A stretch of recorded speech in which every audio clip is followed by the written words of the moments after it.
Film Korea ini menceritakan tentang sekelompok remaja yang mengalami kejadian mengerikan pada saat camping.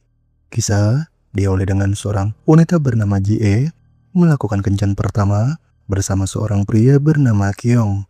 Ji-e yang merasa bosan memberi kode agar ke tempat sepi, hingga Kyung jadi langsung mengajak Ji-e ke mobil. Kyung ingin langsung mencium Ji-e, tapi ponselnya berdering karena temannya menghubungi.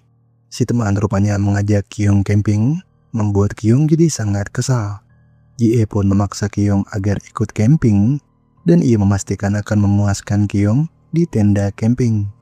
Di sisi lain, seorang pria aneh yang sedang makan daging mentah di hutan tiba-tiba ditembaki oleh seorang pemburu.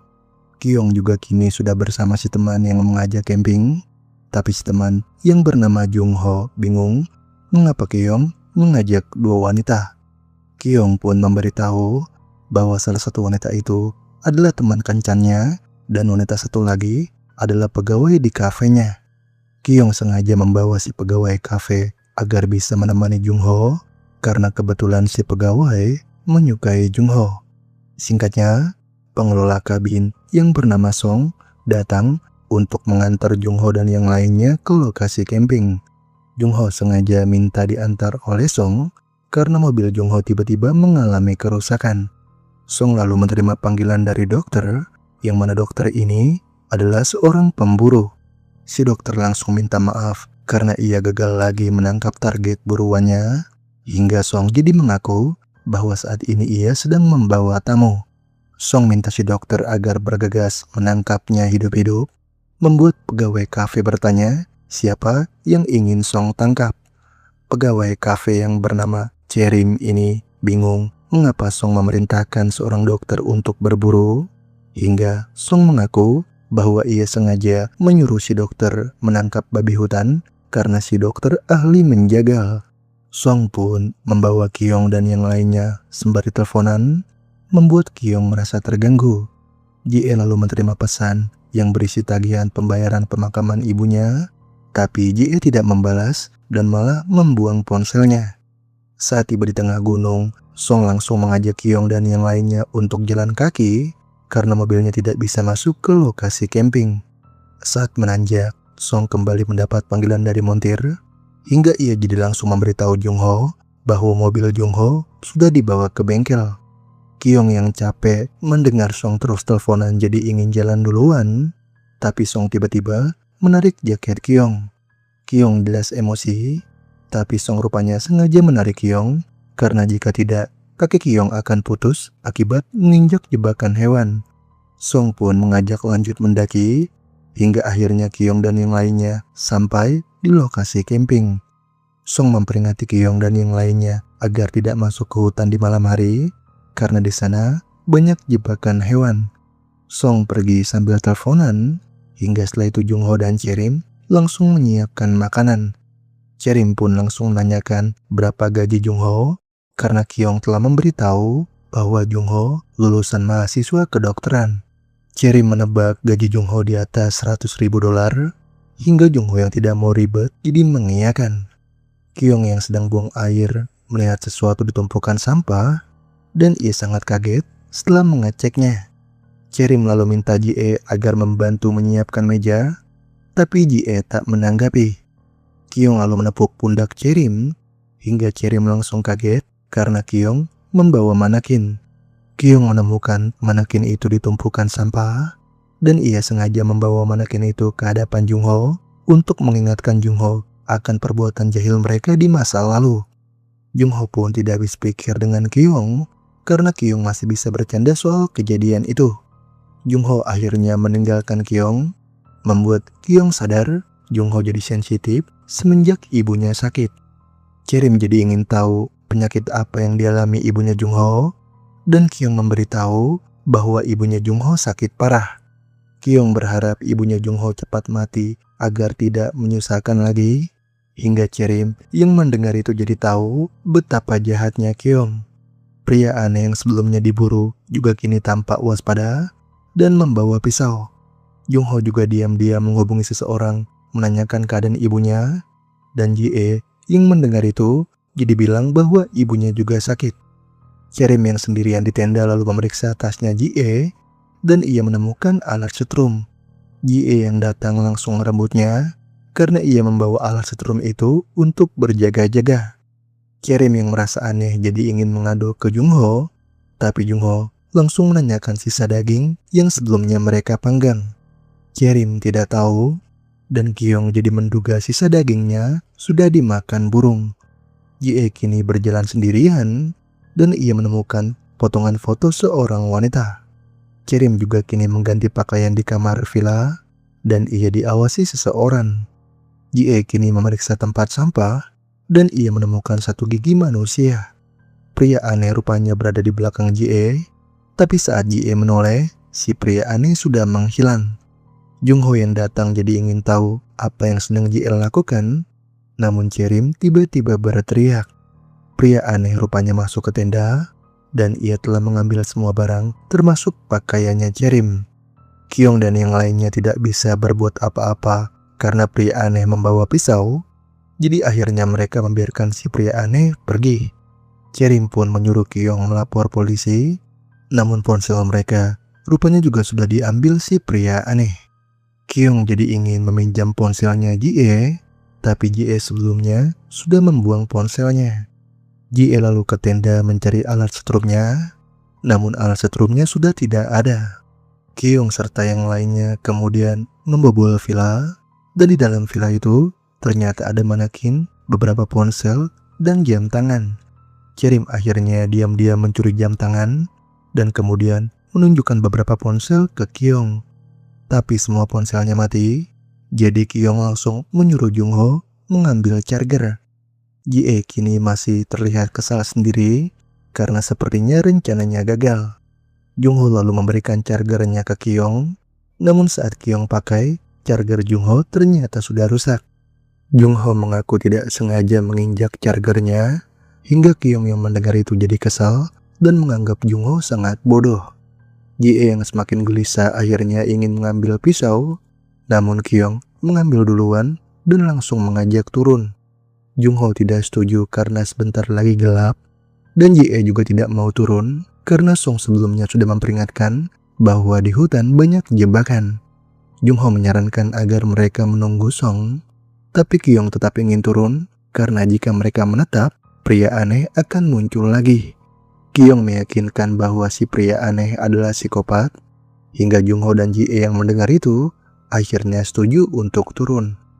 Kyung ingin mereka bergerak cepat sebelum gelap, membuat Ji-e jadi semakin gregetan dengan Kyung. Ji-e seolah ingin menimpa kepala Kyung dengan batu, hanya saja Jungho tiba-tiba berteriak kesakitan karena ternyata ia terkena jebakan. Kyung pun semakin kesal dengan Jungho karena selain bodoh, Jungho juga sangat ceroboh. Padahal mereka baru saja berjalan, tapi bisa-bisanya Jungho menginjak jebakan padahal hari masih terang. Ji-e pun membantu menutup luka di kaki Jungho dan ia mengajak kembali ke tenda karena Jungho sudah tidak bisa melanjutkan perjalanan.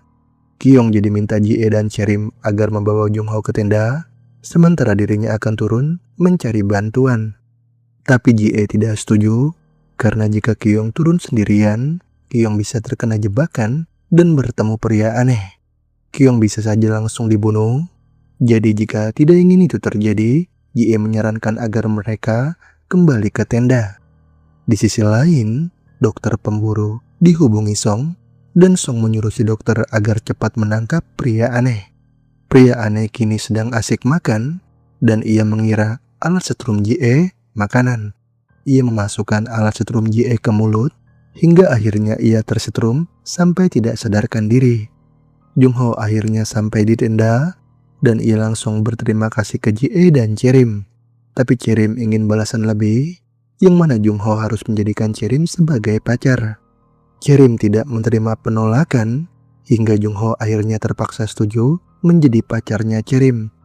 Cherim yang senang jadi langsung memberitahu Ji-e, tapi Ji-e tidak ingin didekati.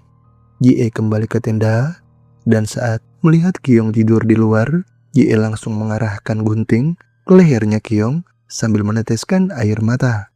Ji-e kemudian kembali membersihkan lukanya Jungho, membuat Jungho jadi mulai pembicaraan dengan menanyakan kondisi ibunya Ji-e. Jungho bisa mengerti perasaan Ji-e karena ibunya Jungho juga sakit parah seperti ibunya Ji-e.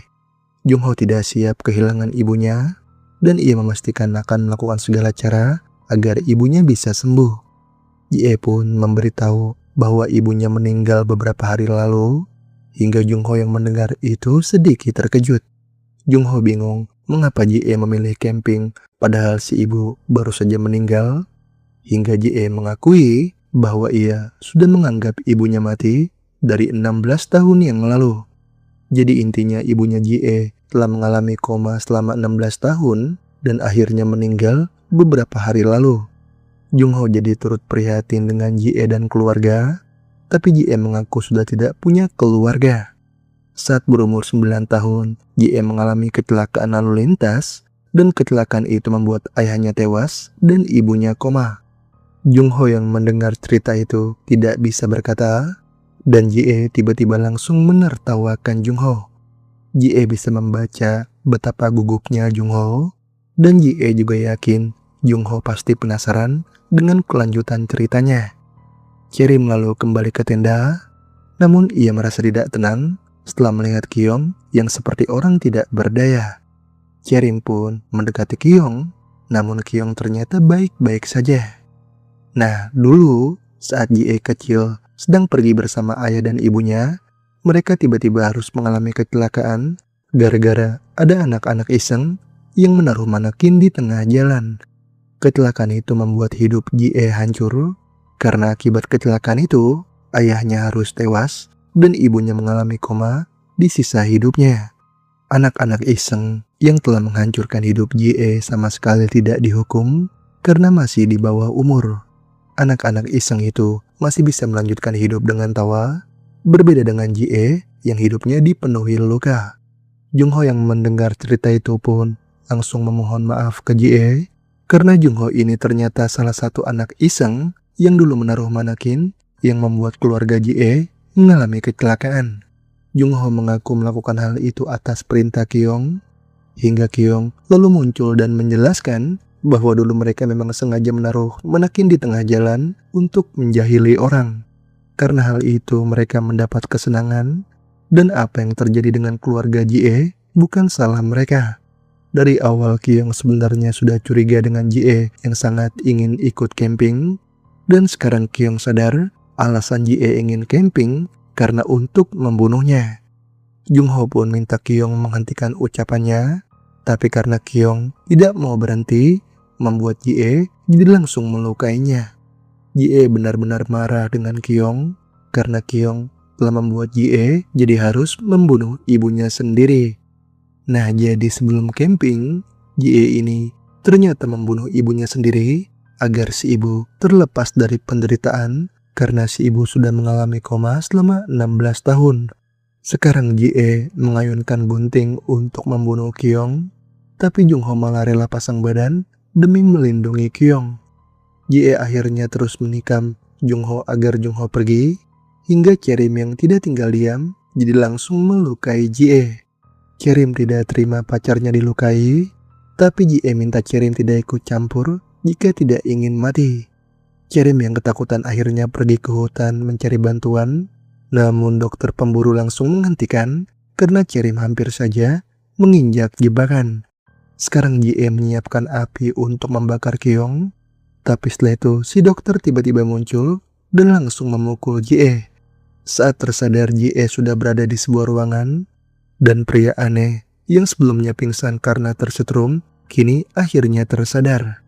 Cherim terus minta agar si dokter menghubungi bantuan, hingga si dokter yang kesal jadi langsung membuatnya pingsan.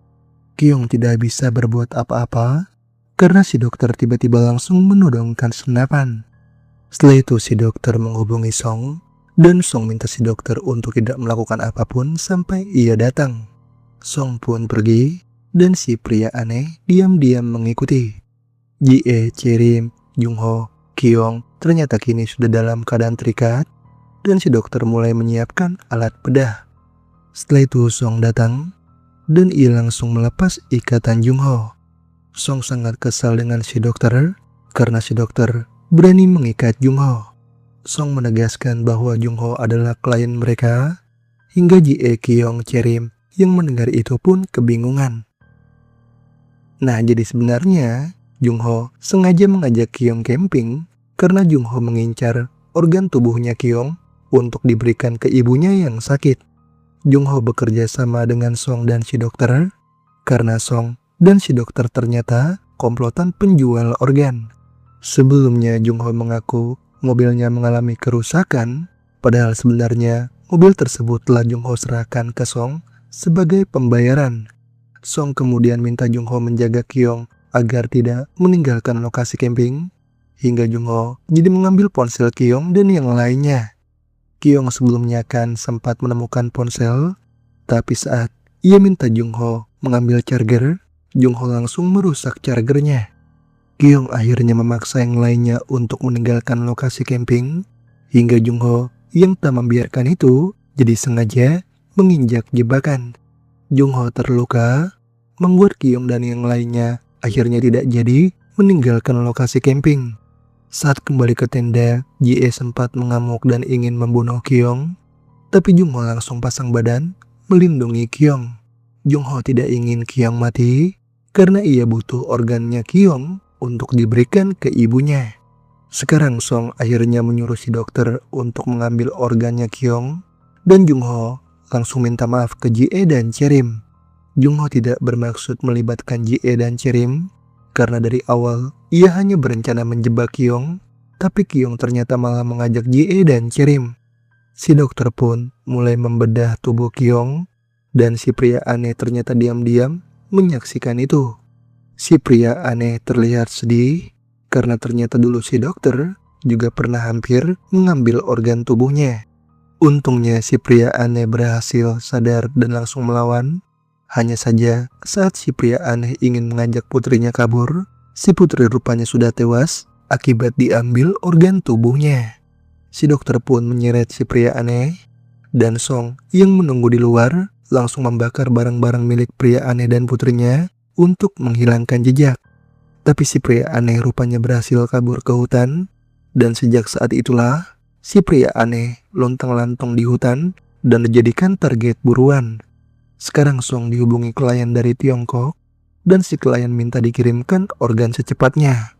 Song jadi minta si dokter untuk menangkap si pria aneh secepatnya, dan si dokter memastikan akan segera memburunya. Operasi pengambilan organ di tubuh Kyung akhirnya selesai, hingga Song jadi mulai menghitung sisa pembayaran yang harus Jung-ho lunasi. Sebelumnya Jung-ho telah membayar Song dengan mobilnya, namun pembayaran itu masih kurang. Jung-ho jadi minta Song agar menjual Ji-e dan Cherim ke rumah bordil, dan nanti setengah pendapatannya akan Jung-ho serahkan ke Song. Jung-ho juga akan membagikan hasil dari penjualan ponsel milik Kyung dan Cherim yang sebelumnya ia ambil, hingga Song yang senang mendengar itu pun setuju. Ji-e pun langsung berusaha melepas ikatan dengan korek api, dan si pria aneh yang tiba-tiba muncul langsung menyetrum si dokter dan mencabik-cabik tubuhnya. Song yang menyaksikan itu jadi menyuruh Jung-ho pergi duluan membawa kotak yang berisi organ, dan pria aneh kemudian mulai menyerang Song. Si pria aneh benar-benar emosi, hanya saja Song berhasil menikamnya berkali-kali. Ji-e yang berhasil melepas diri jadi langsung membantu Cherim, tapi Cherim menyuruh Ji-e agar bergegas membunuh Jung-ho.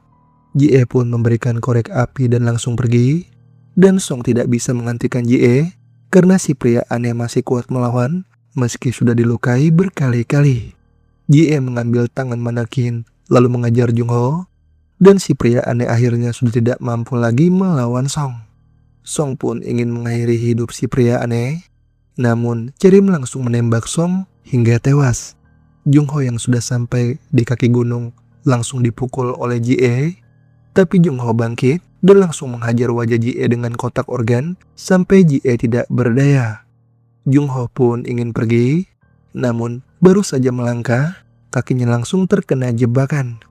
Jung-ho kesakitan, dan Ji-e yang menyaksikan itu cukup senang karena artinya Jung-ho tidak akan bisa membawakan kotak organ itu kepada ibunya. Jung-ho telah gagal menyelamatkan ibunya, dan hal itu adalah sebuah keadilan yang membuat Ji-e merasa lega. Setelah itu Cherim datang, Dan saat melihat Ji-e dan Jung-ho dalam keadaan tidak berdaya, Cherim pun jadi berniat menghubungi bantuan. Tapi niat itu Cherim batalkan, karena jika menghubungi bantuan, ia pasti akan diselidiki, karena sebelumnya ia telah mencuri jam tangan dan perhiasan. Jadi itulah seluruh alur film A Trap 2021. Terima kasih buat yang sudah menonton. Mohon maaf jika ada kesalahan dan kekurangan dalam video ini. Jangan lupa like, share, dan subscribe untuk membangun channel ini. Terima kasih. See you next video.